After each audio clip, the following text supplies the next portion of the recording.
हरिओम सभी को। योगा ज्ञान जर्नी परिवार में आप सभी का स्वागत है। आज हम लोग पढ़ने वाले हैं नर्वस सिस्टम के बारे में। Okay, nervous system. चलिए हम लोग देखते हैं हमारा नर्वस सिस्टम कौन से सेल से बना होता है। तो न्यूरॉन सेल से बना होता है। ओके, यहाँ पे हम लोग देखते हैं नर्वस सिस्टम के बारे में, जो आपके पूरे बॉडी को कनेक्ट करके रखता है, कंट्रोल करने का कार्य करता है। ठीक है, तो इसमें हम लोग सबसे पहले देखने वाले नर्वस सिस्टम के पार्ट कौन कौन से हैं। और आज हम लोग देखेंगे न्यूरॉन सेल के बारे में, अच्छे से पढ़ेंगे। इससे पहले भी हम लोग न्यूरॉन के बारे में थोड़ा बहुत पढ़ चुके हैं, लेकिन आज हम लोग उसे पूरा डीपली पढ़ेंगे। ओके, हमारा जो नर्वस सिस्टम है, इसे हम लोग दो पार्ट में बांटते हैं। ठीक है, नर्वस सिस्टम जो है हमें इसे कितने भाग में बांटते हैं? दो पार्ट में। सबसे पहला हमारा सेंट्रल नर्वस सिस्टम है, दूसरा peripheral nervous system. Peripheral nervous system. Okay, फिर इसे भी हम लोग डिवाइड करते हैं। हमारे जो सेंट्रल नर्वस सिस्टम है, इसमें हमारे ब्रेन आ जाते हैं, ब्रेन। और दूसरा हमारा स्पाइनल कोड आ जाता है, spinal cord, spinal cord. Peripheral nervous system, peripheral nervous system में हम लोग देखते हैं ऑटोनॉमस नर्वस सिस्टम आते हैं और सोमेटिक नर्वस सिस्टम आते हैं। ऑटोनॉमस एएनएस को हम लोग बोलते हैं ऑटोनॉमिक, ऑटोनॉमिक। और एसएनएस को हम लोग बोलते हैं सोमेटिक, सोमेटिक नर्वस सिस्टम। जो हमारा एएनएस है, ये भी दो पार्ट में बटा होता है, सिंपैथेटिक और पैरासिम्पैथेटिक। आप सभी लोग सिंपैथेटिक एंड पैरासिम्पैथेटिक के बारे में तो लगभग सबको पता होगा। सिंपैथेटिक और parasympathetic. Okay,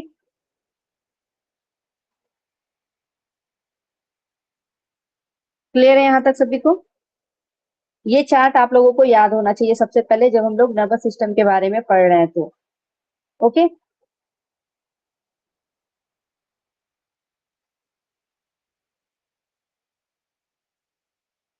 central nervous system को हम लोग हिंदी में क्या बोलते हैं? केंद्रीय तंत्रिका तंत्र। सेंट्रल नर्वस सिस्टम को केंद्रीय तंत्रिका तंत्र बोलेंगे। ओके, पेरिफेरल नर्वस सिस्टम को हम लोग क्या बोलेंगे? परिधीय तंत्रिका तंत्र। ओके, परिधीय। जिन्हें हिंदी में याद रखना है हिंदी में याद रखिए, जिन्हें इंग्लिश में याद रखना है वो इंग्लिश में कर ले। ठीक है, peripheral nervous system and central nervous system, यानी कि ये केंद्रीय हो जाएगा। ओके, अब हम लोग यहाँ पे देखने वाले हैं कि जो हमारे सेंट्रल नर्वस सिस्टम है, सेंट्रल नर्वस सिस्टम, ठीक है, सेंटर में है, केंद्रीय है। इसमें आपके क्या आते हैं? ब्रेन और स्पाइनल कोड आते हैं। ओके, ब्रेन यानी कि मस्तिष्क, और स्पाइनल कोड जिसे हम लोग मेरुरज्जु बोलते हैं, इसे हम लोग अगर योग में बात करेंगे तो सुषुम्ना भी बोलते हैं, है ना। इस तरीके से आप यहाँ पे ध्यान रख सकते हैं। ये क्या करता है? ये सेंट्रल नर्वस सिस्टम क्या का कार्य क्या है? तो ये पूरे शरीर को क्या करता है? शरीर का जो है मुख्य नियंत्रण केंद्र के रूप में कार्य करता है ना, है ही यही सेंट्रल में। और ये क्या करेगा? कंट्रोल करने का कार्य करेगा। ठीक है, कंट्रोल सेंटर, कंट्रोल सेंटर हम लोग उसे बोल सकते हैं। यहाँ पे आप लोग जब ब्रेन को देखते हैं तो यहाँ पे हम लोग सोचने, याद रखने के याद रखना, निर्णय लेना और भी शरीर की क्रियाओं को नियंत्रित करने के लिए हम लोग इसे देखते हैं। ठीक है, स्पाइनल कोड जो होता है ये क्या करता है? मस्तिष्क और शरीर के बीच क्या करता है? संदेश को ले जाने का कार्य करता है। ओके, तो ये हमारा हो गया central nervous system. Okay, central nervous system सभी को क्लियर है? शरीर का मुख्य नियंत्रण केंद्र आप इसे बोल सकते हैं कंट्रोल, कंट्रोल सेंटर बोल सकते हैं सेंट्रल नर्वस सिस्टम को। ठीक है, कंट्रोल सेंटर।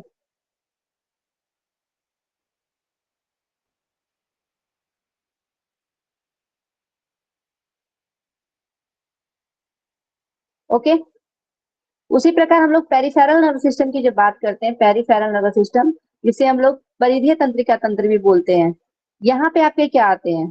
तो हम लोग जब देखते हैं पेरिफेरल नर्वस सिस्टम में तो यहाँ पे आपके क्रेनियल नर्व्स और स्पाइनल नर्व्स आते हैं। क्रेनियल, जो आपके ब्रेन में क्रेनियल, जो आप लोग बोन के नाम पढ़ चुके हैं, तो वहां पे जो नर्व्स होते हैं उसे हम लोग क्रेनियल नर्व्स बोलते हैं। ठीक है, क्रेनियल नर्व्स, जिसकी संख्या टोटल 12 पेयर होती है, 12 पेयर्स। और यहाँ पे हम लोग देखते हैं स्पाइनल नर्व्स के बारे में।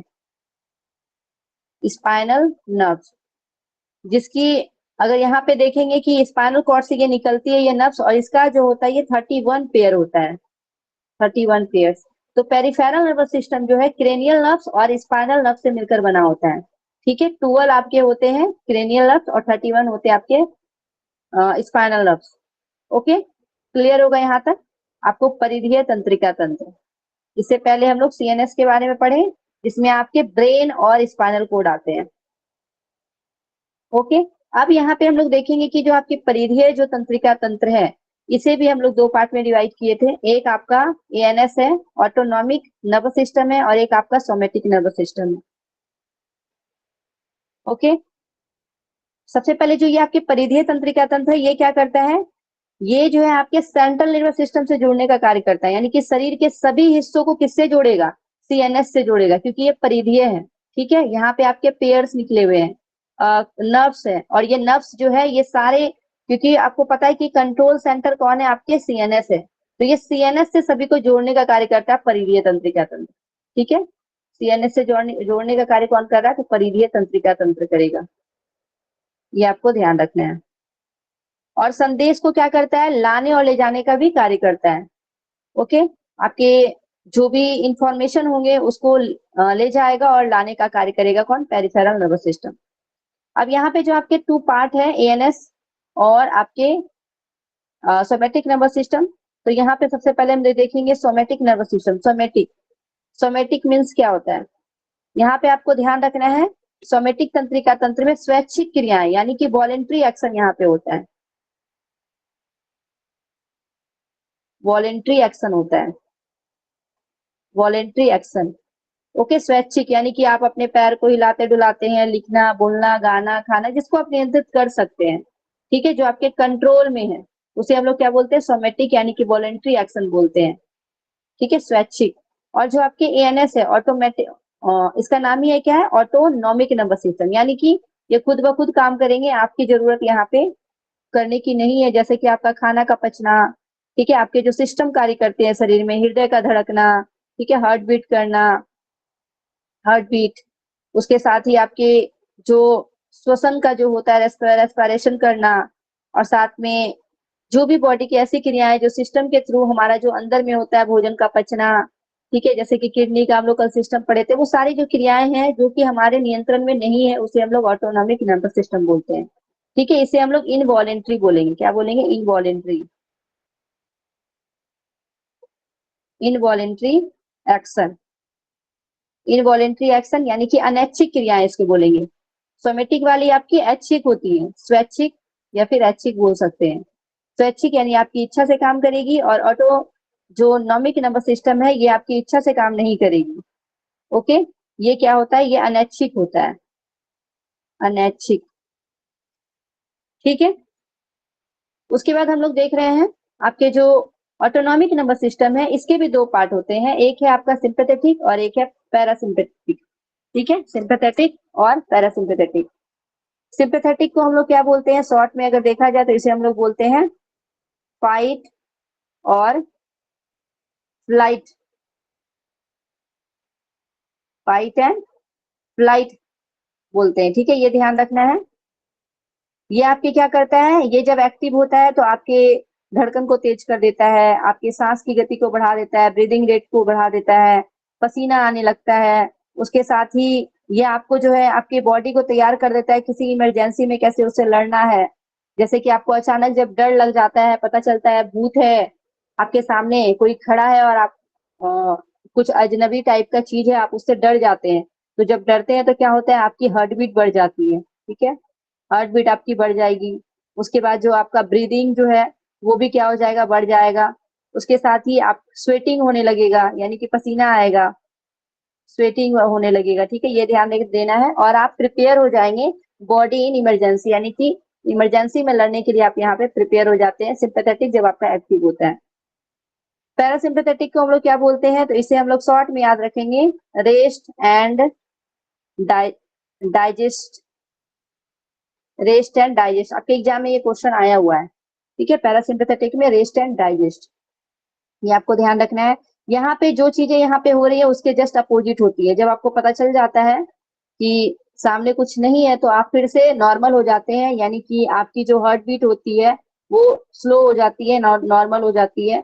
साथ में जो आपकी स्वेटिंग होती है, पसीना, वो बंद हो जाती है, और आपकी ब्रीदिंग जो है वो भी कंट्रोल में आ जाता है।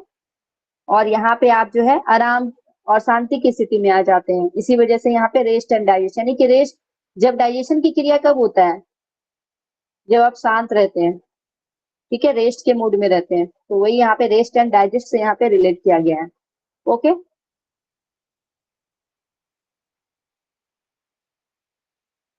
ये क्लियर है सभी को, बताइएगा। ये जो अभी सारा चीज मैं यहाँ पे बताई, एवरीवन क्लियर? ओके, रुपेंद्र जी, पवन जी, आरती त्रिपाठी जी, श्वेता जी, ज्योत्सना जी, अनु जी, श्वेता जी, सात्विक जी, ठीक है। तो यहाँ तक सभी को क्लियर हो गया होगा। अब हमें पता है जो हमारा नर्वस सिस्टम है ये आपके न्यूरॉन सेल से बना हुआ है। इससे पहले हम लोग जब नेफ्रॉन पढ़ रहे थे किडनी में, तो किडनी में नेफ्रॉन को हम लोग क्या बोल रहे थे, functional and structural unit of kidney. अब हम लोग देखने वाले हैं न्यूरॉन के बारे में, ठीक है। ये न्यूरॉन के बारे में भी हम लोग देखेंगे। कहाँ चल रहा है पे, हाँ, ये जो आपका नर्वस सिस्टम है ये कौन से सेल से बना हुआ है, तो आपको यहाँ पे ध्यान रखना है, न्यूरॉन सेल से बना हुआ है। हम लोग सबसे पहले न्यूरॉन सेल के बारे में अच्छे से पढ़ेंगे, उसके बाद हम लोग देखने वाले हैं सीएनएस के बारे में, जिसमें हम लोग ब्रेन को देखेंगे, फिर स्पाइनल कोड को। इस प्रकार फिर हम लोग आगे बढ़ेंगे, ठीक है। तो आपका पूरा जो है नर्वस सिस्टम जो है वो आपके तंत्रिकाओं का जाल से बना होता है, न्यूरॉन के नेटवर्क से घिरा रहता है, ठीक है, ये ध्यान रखना है। हम लोग दूसरा लेते हैं एक पेज जिसमें हम लोग न्यूरॉन को समझेंगे। सेकेंड,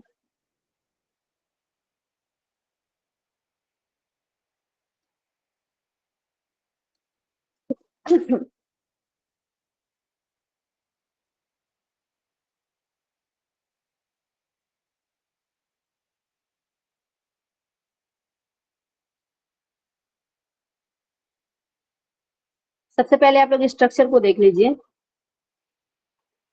ये आपके न्यूरॉन एनाटॉमी है, ठीक है, डायरेक्शन ऑफ इम्पल्स, ये आपके न्यूरॉन कहलाते हैं।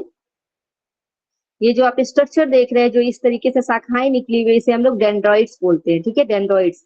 पहले भी ऊपर ऊपर से देखेंगे, इसे हम लोग अभी डीपली पढ़ेंगे, उसके बाद फिर से पिक्चर में आएंगे तो आपको और अच्छे से समझ में आएगा, ठीक है। पहले अभी ऊपर ऊपर से नाम आपको ध्यान रखना है। ये आपके डेंड्रॉइड्स है, ओके, डेंड्रॉइड्स।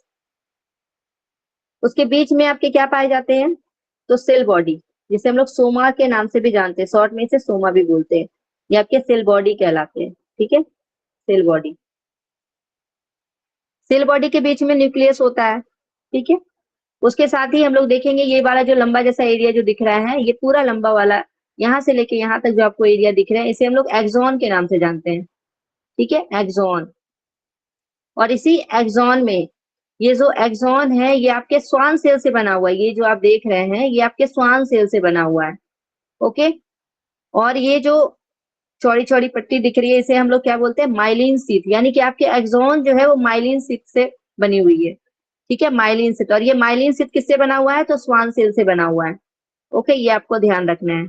और जो आपके एक्सॉन के जो बीच बीच में, जो माइलिन शीथ के बीच में जो आपको गैप दिख रहा है, इसे हम लोग क्या बोलते हैं, नोड ऑफ रेनवियर बोलते हैं, नोड ऑफ रेनवियर, ठीक है, node of Ranvier. Clear everyone? उसके साथ ही लास्ट में जो हम लोग देखते हैं, इसे हम लोग क्या बोलते हैं, इसे बोलते हैं एक्सॉन टर्मिनल, ठीक है। जो न्यूरॉन का जो पूंछ होता है, जो गोल गोल सी संरचना जो है, इसे हम लोग एक्सॉन टर्मिनल बोलते हैं। यहाँ तक क्लियर होगा? ये शॉर्ट में पिक्चर दिया गया है, जो जो चीजें दिखाई गई है वो सारे यहाँ पे आपको समझ में आ गए होंगे, ओके। हम लोग फिर से चलते हैं और इसे अभी हम लोग डीपली देखेंगे। एक एक पार्ट को देखेंगे, उसके बाद और इसे हम लोग अच्छे से समझेंगे। तो सबसे पहले हम लोग देखते हैं न्यूरॉन। न्यूरॉन को क्या बोलते हैं? जैसे आपकी किडनी के संरचनात्मक और क्रियात्मक इकाई आपका नेफ्रॉन था, उसी प्रकार हमारे जो नर्वस सिस्टम है, नर्वस सिस्टम जो है आपके नर्वस सिस्टम में न्यूरॉन जो है, न्यूरॉन आपके क्या है, संरचनात्मक और क्रियात्मक इकाई है। ठीक है, ये आपको ध्यान रखना है। ओके, न्यूरॉन जो है आपके नर्वस सिस्टम के क्या है, आपके नर्वस सिस्टम के स्ट्रक्चरल और फंक्शनल यूनिट है, स्ट्रक्चरल और फंक्शनल यूनिट। ओके, ये आपको यहाँ पे ध्यान रखना है। उसके साथ ही हम लोग देखेंगे तो ये एक अलग प्रकार की कोशिका होती है और सबसे लंबी कोशिका भी बोलते हैं ह्यूमन बॉडी में। ठीक है, ये आपको ध्यान रखना है। लंबी कोशिका के नाम से जानते हैं लोग न्यूरॉन की कोशिका को। तो ये एक विशेष प्रकार की कोशिका है, यानी कि स्पेशलाइज्ड सेल है ये, जो कि विद्युत आवेग को यानी कि इलेक्ट्रिकल इंपल्स को क्या करती है, इलेक्ट्रिकल इंपल्स के रूप में सूचना को ग्रहण करती है, यानी कि रिसीव करेगा सूचना को किस रूप में, इलेक्ट्रिकल इंपल्सेस के रूप में, और उससे क्या करेगा, प्रोसेस करेगा, ट्रांसमिट करेगा। ठीक है, तो यहाँ पे आपको न्यूरॉन सेल के बारे में ये ध्यान रखना है कि ये इलेक्ट्रिकल इंपल्सेस के थ्रू जो है आपके सूचनाओं को क्या करता है, रिसीव करता है, प्रोसेस करता है और ट्रांसमिट करता है। और हम लोग न्यूरॉन को क्या बोलते हैं, आपके नर्वस सिस्टम का स्ट्रक्चरल और फंक्शनल यूनिट बोलते हैं, स्ट्रक्चरल और फंक्शनल यूनिट। ओके, यहाँ तक क्लियर है, बताइए। ओके, हेमलता जी, आरती जी, जोशना जी, सात्विक जी, मीनाक्षी जी, आगे चलते हैं हम लोग। अच्छा, इसको बड़ा करना था ना, वो छोटा में ही पढ़ा दे।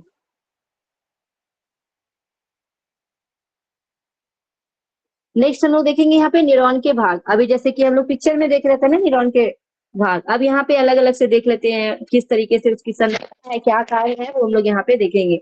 और एग्जाम में किस तरीके से क्वेश्चन आते हैं वो भी हम लोग यहाँ पे देखेंगे। तो न्यूरॉन के मुख्य भाग अगर हम लोग देखेंगे तो सबसे पहले डेंड्रॉइड्स, आप लोग, आपको पता है अभी जस्ट हम लोग पिक्चर देख रहे थे, और पहले तो आप लोग हाथ से भी बनाने के लिए ये संरचना को सीख लीजिए, इस तरीके से आपको बनाना है। ठीक है, इस तरीके से फिर ये एक्सॉन आपके आगे जाएंगे और फिर इस तरीके से आपको ये संरचना ध्यान रखने हैं।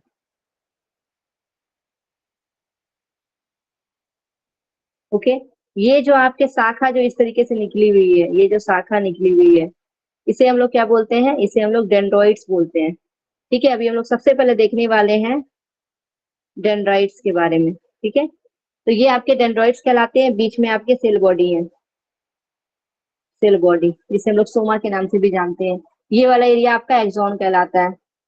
Okay, axon.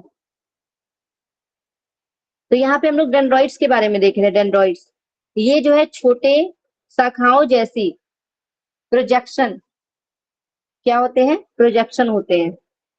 और इसका कार्य क्या होता है, तो बाहरी संदेशों और संकेतों को ग्रहण करना। आपसे पूछा जा सकता है ये कि बाहरी संदेशों को ग्रहण करने का कार्य कौन करता है, तो डेंड्रॉइड्स करते हैं। ठीक है, ये डेंड्रॉइड्स जो है क्या करते हैं, आपके सूचनाओं को ग्रहण करने का कार्य, संदेशों को ग्रहण करने का कार्य कौन करेगा, तो डेंड्रॉइड्स करेगा। ये आपको ध्यान रखना है। ये इम्पल्स को क्या करते हैं, कोशिका द्रव यानी कि सेल बॉडी तक पहुंचाते हैं। आपसे पूछा जाता है कि संकेतों को ग्रहण करने के बाद जो डेंड्रॉइड्स के क्या कार्य हैं, तो ये क्या करते हैं, सूचनाओं को कहाँ तक पहुंचाते हैं, तो सेल बॉडी तक लाने का कार्य करते हैं। ठीक है, सूचनाओं को कहाँ लाने का कार्य करते हैं, तो सेल बॉडी की तरफ, यानी कि यहाँ पे लाने का कार्य करेंगे सूचना को। ओके, यहाँ प्रोसेस होगा, उसके बाद फिर आगे की ओर जाएगा। तो यहाँ पे आपको ध्यान रखना है कि ये इम्पल्स को क्या करते हैं, जो भी इम्पल्स होगा उसे कोशिका द्रव यानी कि सेल बॉडी तक पहुंचाने का कार्य करेंगे। ओके, ये आपके डेंड्रॉइड्स के बारे में हम लोग देख रहे हैं। दूसरा हम लोग देखेंगे कोशिका द्रव यानी कि कोशिका शरीर, जिसको हम लोग बोलते हैं सेल बॉडी या फिर सोमा के नाम से जानते हैं। जैसे कि अभी आप लोग पिक्चर में भी बीच में देखे थे, हम लोग सोमा के बारे में भी जस्ट देखे। ठीक है, बीच में जो रहता है इसे हम लोग सोमा बोलते हैं या फिर इसे सेल बॉडी बोलते हैं। तो हम लोग सेल बॉडी के बारे में देख रहे हैं। ये इसमें क्या क्या पाए जाते हैं, तो इसमें न्यूक्लियस होते हैं, साइटोप्लाज्म होते हैं, माइट्रोकॉन्ड्रिया होते हैं, और साथ में आपके निस्ल बॉडीज होते हैं। ठीक है, तो हम लोग जब नॉर्मली सेल के बारे में जब हम लोग देखते हैं, हम लोग, आप सभी लोग सेल के बारे में देख चुके हैं, तो वहां भी हम लोग माइट्रोकॉन्ड्रिया को देखते हैं। उसके साथ ही हम लोग वहां पे साइटोप्लाज्म के बारे में देखते हैं, न्यूक्लियस के बारे में देखते हैं, ये सारी चीज के बारे में हम लोग यहाँ पे देखते हैं। ठीक है, तो ये सारी चीजें यहाँ पे लिखा गया है। हम लोग सेंट्रोसोम जब पढ़ते हैं तो यहाँ पे आपके जो न्यूरॉन सेल है वहां पे न्यूरॉन सेल में आपके सेंट्रोसोम नहीं पाए जाते हैं। सेंट्रोसोम का क्या कार्य है बताइए? सेंट्रोसोम का क्या कार्य है बताइए? सेल डिविजन करना। Cell cell division. ओके, तो सेल डिवीजन जो है आपके कौन करते हैं? सेंट्रोसोम करते हैं, लेकिन ये आपके कहाँ पे नहीं पाए जाएंगे? तो आपके न्यूरॉन सेल में नहीं पाए जाते, ये आपको ध्यान रखना है। ये जो न्यूरॉन की संरचना वाला सेल है ना, इसमें आपका नहीं पाया जाता है सेंट्रोसोम, बाकी सारा चीज पाया जाता है। ठीक है, ये ध्यान रखिएगा, ये सेल का विभाजन करता है, जबकि आपके न्यूरॉन सेल का विभाजन नहीं होता है। न्यूरॉन सेल में 10% ऐसे सेल होते हैं जिसको न्यूरॉन गीलिया सेल बोलते हैं, वहां पे केवल आपके सेंट्रोसोम पाए जाते हैं। बाकी आपके पूरे न्यूरॉन सिस्टम में, नर्वस सिस्टम में कोई भी न्यूरॉन में जो है सेंट्रोसोम नहीं पाए जाते, ये आपको ध्यान रखना है। ठीक है, तो यहाँ पे हम लोग इसके पार्ट्स को देख रहे थे, जैसे इसमें न्यूक्लियस है, इसमें साइटोप्लाज्म है, ठीक है, माइटोकॉन्ड्रिया है, उसके अंदर सेल बॉडीज है आदि, ये सब पाए जाते हैं। अब यहाँ पे क्या होता है, ये न्यूरॉन का नियंत्रण केंद्र है। ऑब्वियस सी बात है, बीच में आपके सेल बॉडी है, तो ये क्या करेगा? नियंत्रण का कार्य करेगा आपके पूरे न्यूरॉन को। तो नियंत्रण का जो है ये कार्य करता है, कंट्रोल सेंटर है, जो कि प्रोटीन सिंथेसिस और मेटाबॉलिक एक्टिविटीज करेगा। ठीक है, क्या क्या दो कार्य करेगा? आपके प्रोटीन को क्या करेगा? सिंथेसिस करेगा। नॉर्मली हम लोग जब सेल पढ़ते हैं तो सेल में प्रोटीन का सिंथेसिस करने का कार्य कौन करता था बताइए? राइबोसोम या लाइसोसोम? लाइजोसोम तो नहीं करता है। आवाज मुझे क्यों नहीं आती है? राइबोसोम। राइबोसोम। राइबोसोम। राइबोसोम ठीक है, करेगा। तो राइबोसोम करेगा। हाँ लाइसोसोम का क्या कार्य था बताइए? लाइसोसोम का सुसाइडल बैग में वो एक साइड थैली है, सोसाइट थैली। ओके, तो सुसाइडल बैग, बिल्कुल आप लोग को सारा चीज याद है, अच्छी बात है। ठीक है, तो यहाँ पे आपको ध्यान रखना है, प्रोटीन सिंथेसिस करने का कार्य करता है, साथ में आपके मेटाबॉलिक एक्टिविटीज करता है। यहाँ पे एनाबॉलिज होता है और कैटाबॉलिक होता है। ठीक है, तो एना में जो है यहाँ पे जुड़ने का कार्य और कैटाबॉलिक में तोड़ने का कार्य होता है, तो ये दोनों मिला के आपका मेटाबॉलिक एक्शन कहलाता है। तो ये जोड़ने और तोड़ने का कार्य यहाँ पे आपके किस में होता है? आपके न्यूरॉन सेल में होता है। ठीक है, तो मेटाबॉलिक एक्टिविटीज यहाँ पे होती है। तो बस ये आपको ध्यान रखना है, किसके बारे में? सेल बॉडीज के बारे में। ओके, क्लियर है सभी को? बताइएगा। मैम नेस्ल बॉडीज बताएंगे आप थोड़ा सा? क्या बताएंगे? सेल बॉडीज पिक्चर में? हाँ हाँ जी मैम, मतलब थोड़ा एग्जांपल दे दीजिए उसका कि क्या इसमें आती हैं, वो कौन सी बॉडीज हैं ये नेस्ल बॉडीज? देखिए, यहाँ पिक्चर देख रहे हैं, ये आपके न्यूरॉन सेल है। ठीक है, ये पूरा न्यूरॉन सेल कहलाएंगे। जैसे हमारा सेल होता है ना, नॉर्मली सेल, ठीक है, नॉर्मली सेल के बीच में जो आपके क्या होते हैं? न्यूक्लियस होते हैं। ठीक है, और न्यूक्लियस के क्या बोलते हैं उसको? न्यूक्लियस के अंदर में भी आपके बहुत सारे पार्ट होते हैं, डीएनए, आरएनए, ये सारी चीज पाए जाते हैं।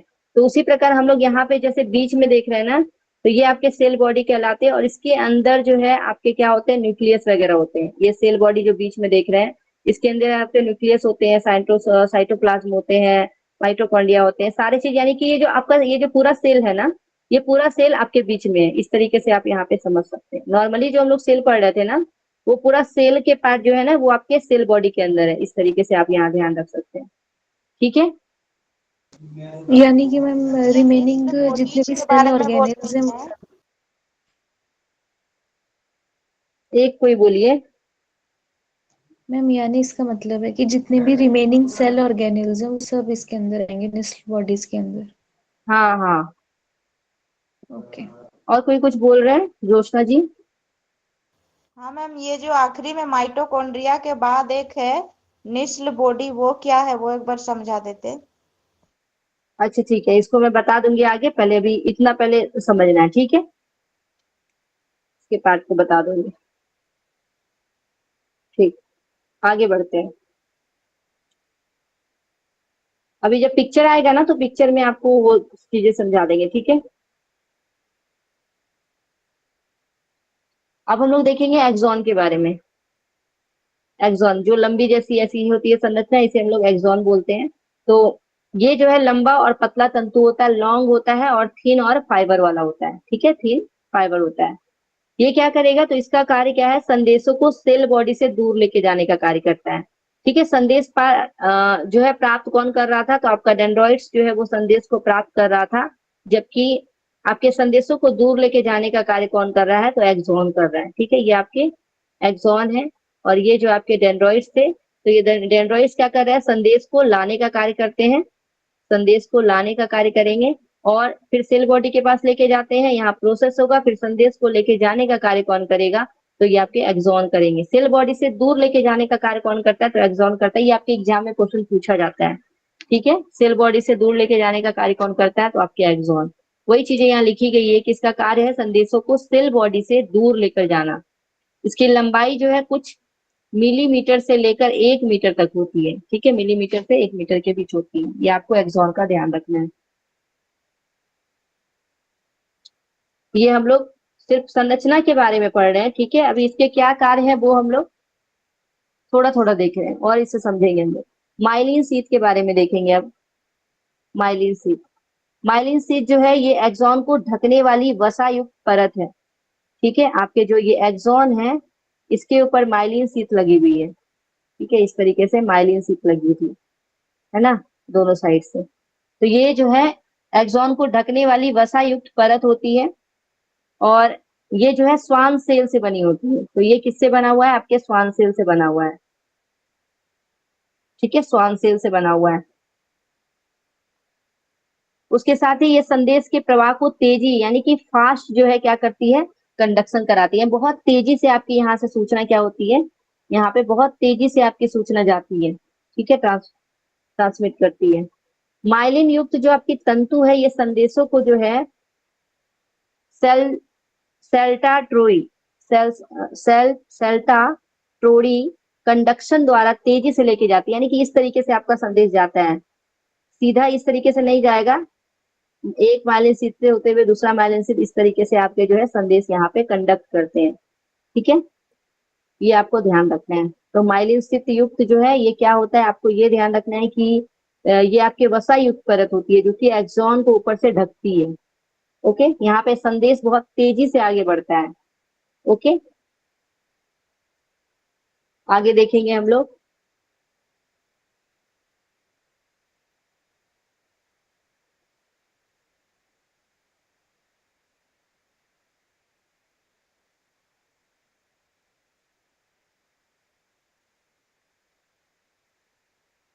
अब लोग देखेंगे रेनवियर संधि, notes of Ranvier. Notes of Ranvier के बारे में देखेंगे। ये आपके माइलिन शीथ के बीच छोटी छोटी खाली स्थान होती है। ठीक है, माइलिन शीथ के बीच क्या होता है, तो छोटी छोटी जो खाली स्थान होती है, ये जो खाली स्थान है माइलिन शीथ के बीच, इसे ही हम लोग रेनवियर संधि बोलते हैं, नोट्स ऑफ रेनवियर बोलते हैं। ठीक है, छोटी छोटी खाली स्थान है। इसका कार्य क्या है, तो इम्पल्स को जो है ये सेल्टोरी कंडक्शन द्वारा तेजी से प्रवाहित करना। ठीक है, तो ये जो है तेजी से आपके संदेशों को प्रवाहित कराने का कार्य करता है, जिसे हम लोग रेनवियर संधि बोलते हैं, नोट्स ऑफ रेनवियर बोलते हैं। उसके बाद आपके एक्सॉन टर्मिनल्स है। एक्सॉन टर्मिनल्स जो कि अंतिम छोर होता है, इस तरीके से जो अंतिम आपके छोर होते हैं एक्सॉन टर्मिनल्स। तो ये जो अंतिम सिरे पर शाखाएं होती है, अंतिम सिरे पे इस प्रकार आपके शाखाएं बनी होती है। ये क्या करते हैं, ये संदेश को रासायनिक दूतों के माध्यम से अगले न्यूरॉन अंग तक पहुंचाने का कार्य करता है। तो एक न्यूरॉन दूसरे न्यूरॉन से जुड़ा होता है, जैसे कि आप यहाँ इस तरीके से समझ सकते हैं। एक न्यूरॉन जो है आपके दूसरे न्यूरॉन से जुड़ा होता है।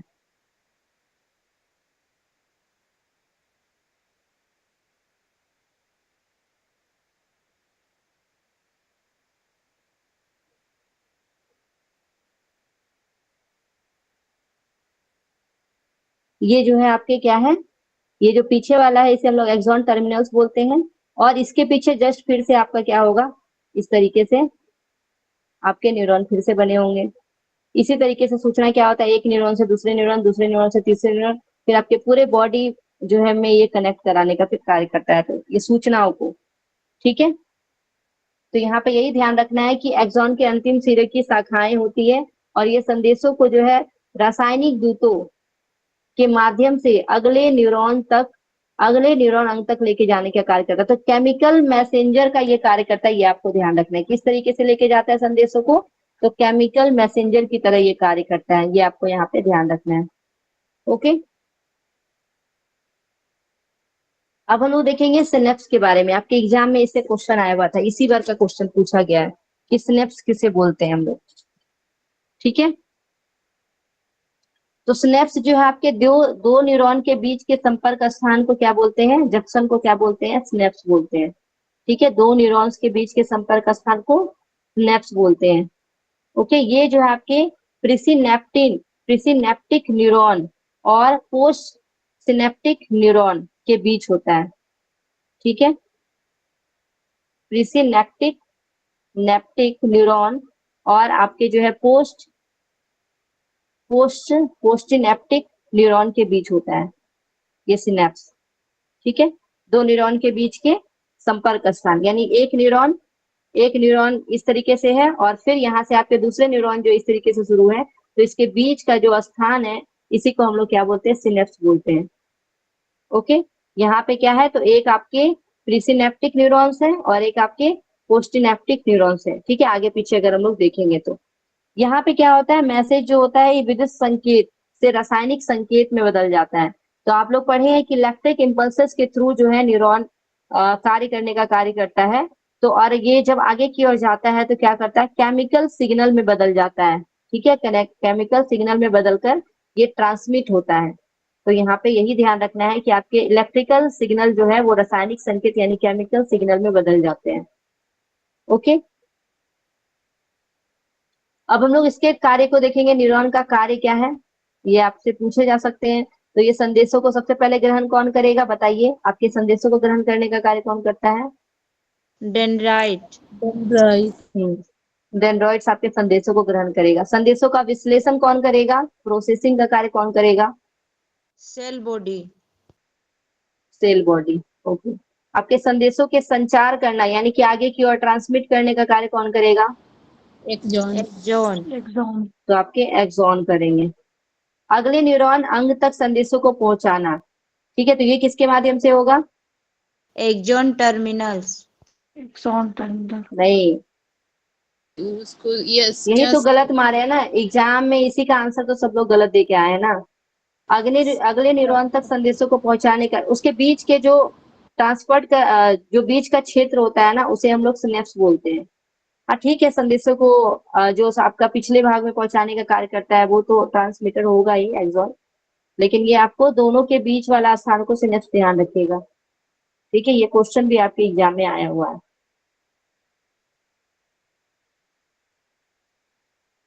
ठीक है, सिनेप्स दो न्यूरॉन के बीच के संपर्क स्थल को क्या बोलते हैं? जंक्शन को क्या बोलते हैं? तो सिनेप्स बोलते हैं। ठीक है, ये क्वेश्चन आया हुआ है, ध्यान रखिएगा।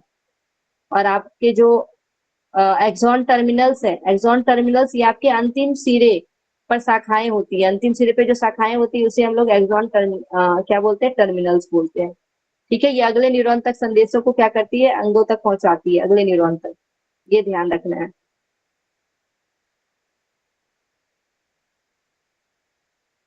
ठीक है, यहाँ तक क्लियर है सभी को? मैम इसको एक बार और पढ़ चुके हैं, नर्वस टिश्यू पढ़े था। क्या? इसको एक बार और पढ़े हैं आदित्य, मैम, नर्वस टिश्यू पढ़े तो। एक बार और पढ़े, कौन सा वाला? यही मैम, इसको नर्वस टिश्यू पढ़े तो इसका पढ़े थे कि मैम इसी का हम। नर्वस सिस्टम पढ़ रहे हैं ना, इसे न्यूरॉन हम लोग बोलते हैं। न्यूरॉन टिश्यू के बारे में न्यूरॉन सेल के बारे में पढ़ रहे हैं हम लोग। जी मैम। न्यूरॉन टिश्यू में भी इसे हम लोग पढ़े थे। ठीक है, हाँ वही न्यूरॉन टिश्यू में भी हम लोग पढ़े थे, वही चीजें हैं। आप वहां इसको अलग नहीं समझेंगे। ठीक है, न्यूरॉन टिश्यू में क्या है ना, आपके यही न्यूरॉन सेल बहुत सारे मिलेंगे तो न्यूरॉन टिश्यू कल आ जाएंगे। बहुत सारे आपको पता है कि सेल मिलकर क्या बनते हैं? न्यूरॉन बनते हैं, तो उसे वहां पे न्यूरॉन टिश्यू बोल दिया गया है। हम लोग बोले तो आपको, इससे पहले क्लास में भी हम लोग पढ़ चुके हैं इसके बारे में, ऊपर ऊपर से पढ़े थे हम लोग और बोले थे कि आगे आप लोगों को पढ़ाएंगे नर्वस सिस्टम में। ठीक है, तो वही चीजें अभी हम लोग यहाँ पे अच्छे से डिफाइन कर रहे हैं। प्रॉपरली हम लोग यहीं पे देखते हैं, वहां टिश्यू था तो टिश्यू के बारे में पढ़े थे, ठीक है। वहां भी शायद मैं ये सारी चीजें को समझाई होंगी, कुछ चीजें।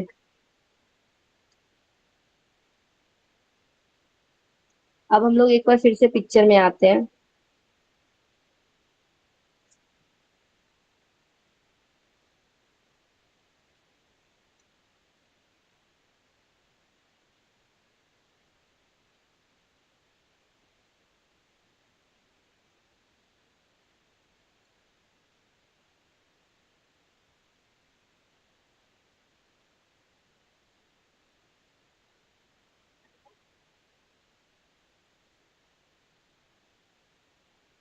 ठीक है, अब ये पिक्चर आप लोग को अच्छे से क्लियर होगा।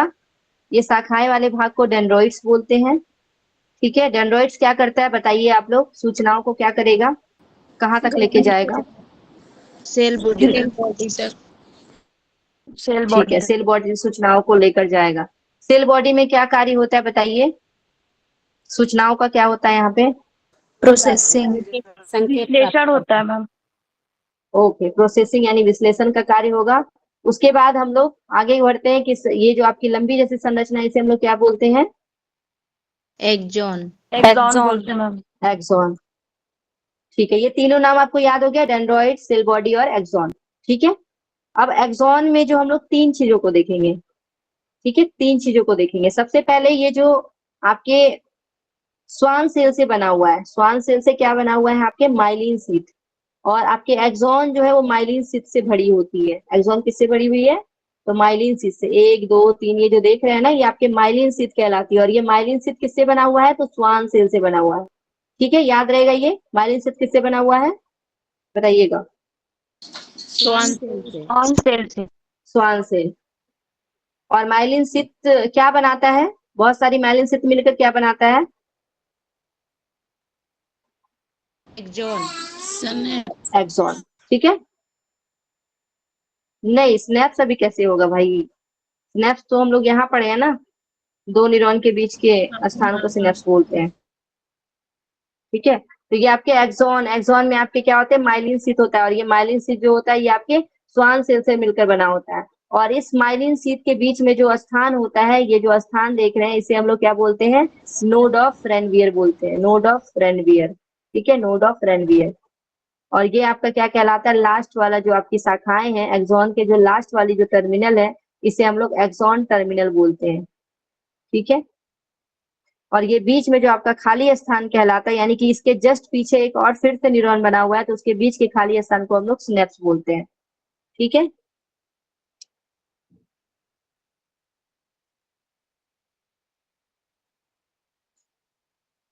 यहाँ पे भी आप लोग देख सकते हैं पिक्चर को, ठीक है। डेंड्राइट्स आपके क्या करते हैं? तो रिसीव करते हैं सिग्नल को फ्रॉम अदर सेल से। तो अदर सेल से ये सूचना को प्राप्त करते हैं, ठीक है, संदेश को प्राप्त करते हैं। सेल बॉडी क्या करता है? तो आपके सेल फंक्शन करने का कार्य करेगा, ठीक है, ऑर्गेनाइज करेगा और प्रोसेस करने का कार्य करेगा, ठीक है। ये आपके सेल के जो है सेल मेम्ब्रेन है, ठीक है, प्रोटेक्ट करेगा सेल को। फिर ये वाला जो एरिया है जहां से आपके एक्सॉन शुरू होते हैं इसे हम लोग क्या बोलते हैं? एक्सॉन हिलॉक बोलते हैं, ठीक है, एक्सॉन हिलॉक, ठीक है। यहाँ पे आपको ध्यान रखना है, generates impulse in the neurons. आपके न्यूरॉन में इम्पल्स को यहीं से जनरेट होता है आपके एक्सॉन हिलॉक में, ठीक है। ये हम लोग अभी नहीं पढ़े थे, लेकिन इस एरिया को आपको ध्यान रखना है कि इसे हम लोग एक्सॉन हिलॉक बोलते हैं, ओके। नोड ऑफ रेनवियर अभी हम लोग यहाँ पे साफ साफ जो देख रहे हैं, ठीक है, ये आपको ध्यान रखना है। उसके साथ ही आपके स्वान सेल है, ये जो बीच में जो सेल है स्वान सेल से बना हुआ है। और ये माइलिन शीट है, प्रोड्यूस द माइलिन शीट। ये स्वान सेल क्या बनाता है? तो माइलिन शीट बनाता है, वही लिखा गया प्रोड्यूस माइलिन शीट, ठीक है। न्यूक्लियस ये कंट्रोल करेगा आपके इंटायर न्यूरॉन को, पूरे न्यूरॉन को कंट्रोल करने का कार्य करेगा न्यूक्लियस। एक्सॉन जो है ये ट्रांसफर करेगा सिग्नल को अदर सेल एंड ऑर्गन्स में, ठीक है। एक्सॉन क्या करेगा? ट्रांसफर करेगा सिग्नल को अदर सेल एंड ऑर्गन्स में। Myelin sheath increase the speed of signal, तो ये तेजी से जो है आपके सिग्नल को, आपके संदेश को स्पीड में लेके जाने का कार्य करता है। और यहाँ पे आपके एक्सॉन जो है टर्मिनल है जो कि forms junction with other cell.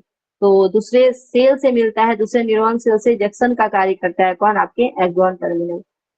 ठीक है, ये क्लियर हो गया? ये पिक्चर बताइएगा।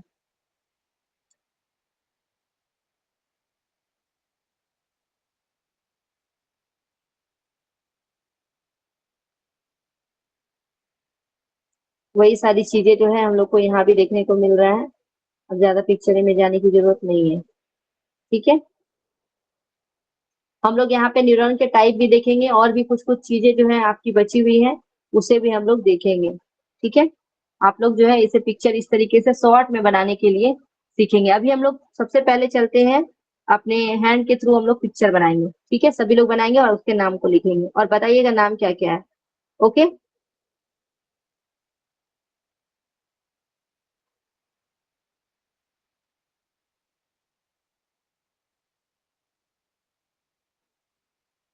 चलिए।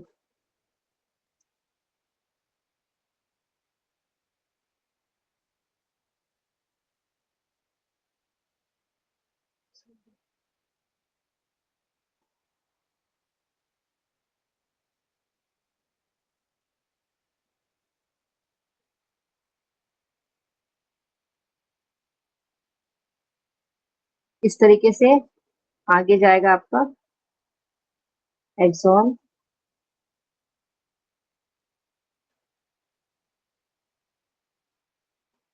ये आपके क्या कहलाएंगे बताइएगा, इसका नाम क्या होगा जो मैं अभी बना रही हूँ? डेंड्रॉइड। डेंड्रॉइड।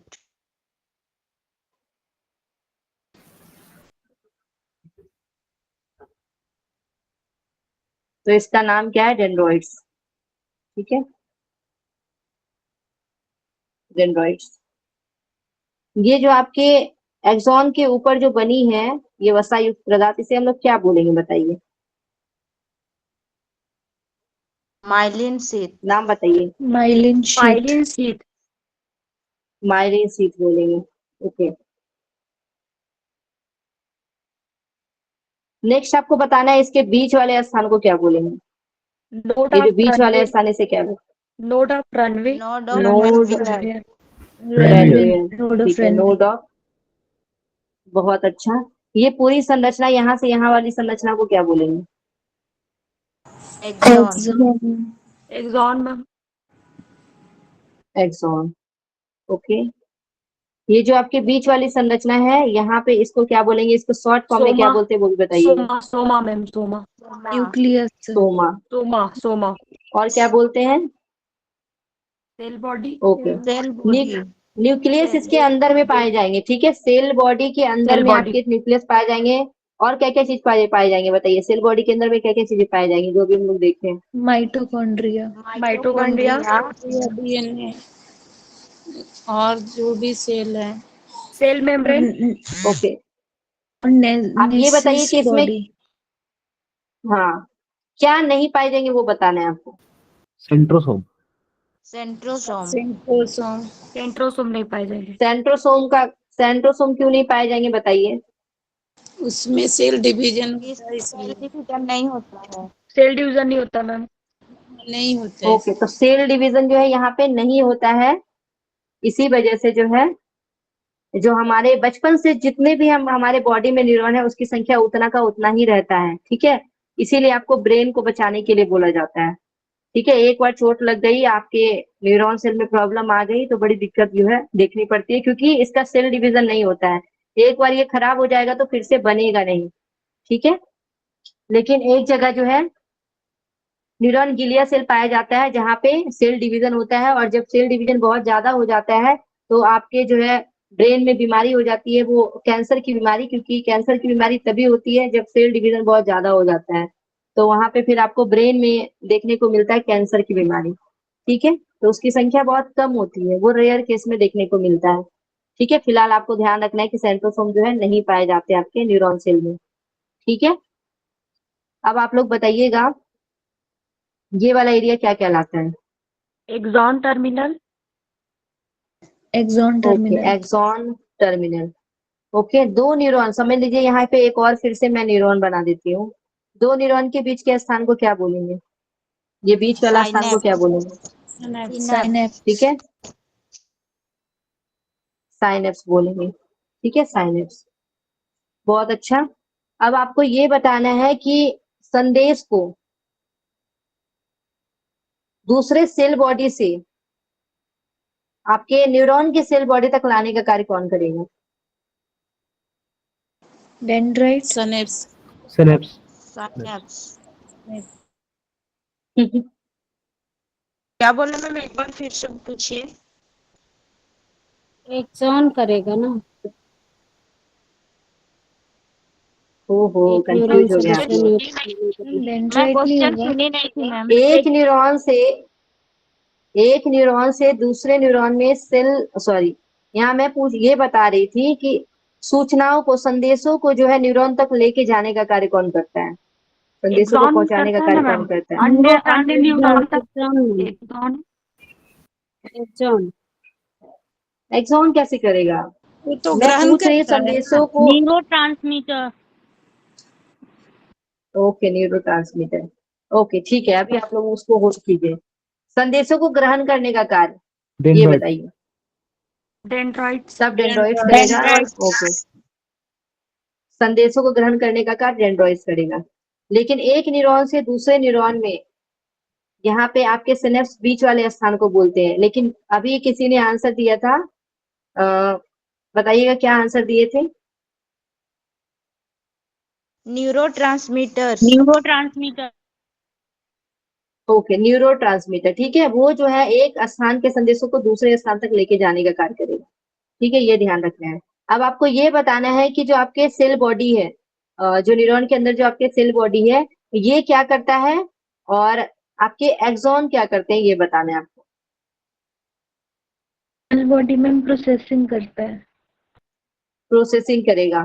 सूचनाओं को आगे प्रोसेस कर कर सेल बॉडी से दूर लेके जाने का कार्य कौन करता है? सेल बॉडी से सूचनाओं को दूर, संदेशों को दूर लेके जाने का कार्य एक्सॉन। एक्सॉन। एक्सॉन करता है मैम। एक्सॉन। एक्सॉन करेगा। ओके, विभिन्न अंगों तक पहुंचाता बहुत अच्छा। ओके, अब आपको ये बताना है कि नोड ऑफ रेनवियर जो है वो कौन से सेल से बना है, बताइए। सॉरी, नोन नॉट रॉनवियर नहीं, रेनवियर नहीं होगा, ये पूछ रही हूँ मैं। ये जो स्वान आपके से। स्वान से, सॉरी, स्वान, इसे क्या बोलते हैं, जल्दी से बताइए इसका नाम। Myelin sheath ma'am Schwann cell से बना है। Myelin sheath. Okay, myelin sheath कौन से सेल से बने होते हैं? स्वान स्वान सेल। सेल से। स्वान से। ठीक है, ये आपके माइलिन शीथ है। ये किससे बने हुए हैं? तो स्वान सेल से। ठीक है, स्वान सेल से बना हुआ है। तो क्लियर हो गया न्यूरॉन। और भी जो चीजें बती है, बचा हुआ है, वो मैं कल क्लास में कवर करूंगी। ठीक है, यहाँ तक क्लियर हो गया ना? धीरे धीरे आगे बढ़ते हैं, नहीं तो अचानक फिर दिक्कत आएगा। ठीक है, इतना दूर आप लोग को समझ में आया होगा। अभी हम लोग दो चीजें को देखें।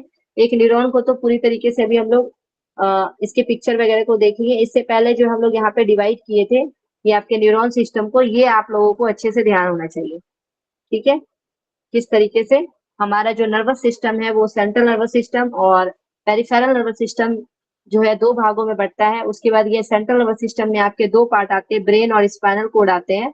और जो आपके पेरिफेरल नर्वस सिस्टम है, इसमें आपके जो है क्रेनियल नर्व्स और स्पाइनल नर्व्स आते हैं, जिसमें क्रेनियल नर्व्स जो है आपके 12 पेयर होते हैं और 31 पेयर आपके स्पाइनल नर्व्स होते हैं। ठीक है, इसके भी हम लोग दो पार्ट देखे हैं पीएनएस के। पीएनएस में दो पार्ट ऑटोनॉमिक देखे हैं और सोमेटिक देखे हैं। ऑटोनॉमिक यानी कि जो कि अपनी इच्छा से कार्य करेगा, ऑटोमेटिक चलेगा। और जो सोमेटिक है, जो आपकी इच्छा से चलेगा, यानी कि स्वैच्छिक है, यानी वॉलेंट्री है। और ये इनवॉलेंट्री है। उसी प्रकार जो हम लोग देख रहे हैं, जो अनैच्छिक है, जो वॉलेंट्री है, क्योंकि ये हमारी इच्छा से कार्य, इनवॉलेंट्री है, हमारी इच्छा से कार्य नहीं करता है, तो इसमें दो कार्य होते हैं, सिंपैथेटिक और पैरासिम्पैथेटिक का कार्य होता है। ठीक है, जब आप डर जाते हैं तो फाइट एंड फ्लाइट हार्मोन आपका एक्टिव हो जाता है। और जब आप पैरासिम्पैथेटिक आपका एक्टिव होता है तो रेस्ट एंड डाइजेस्ट की क्रिया होती है। ठीक है, ये हो गया आप लोगों का क्लियर। क्लियर है सभी को? बताइए। ये चार्ट तो कम से कम आपको याद होना ही चाहिए, क्योंकि शॉर्ट तरीके से भी एग्जाम में पूछ लिए जाते हैं आपसे। ओके,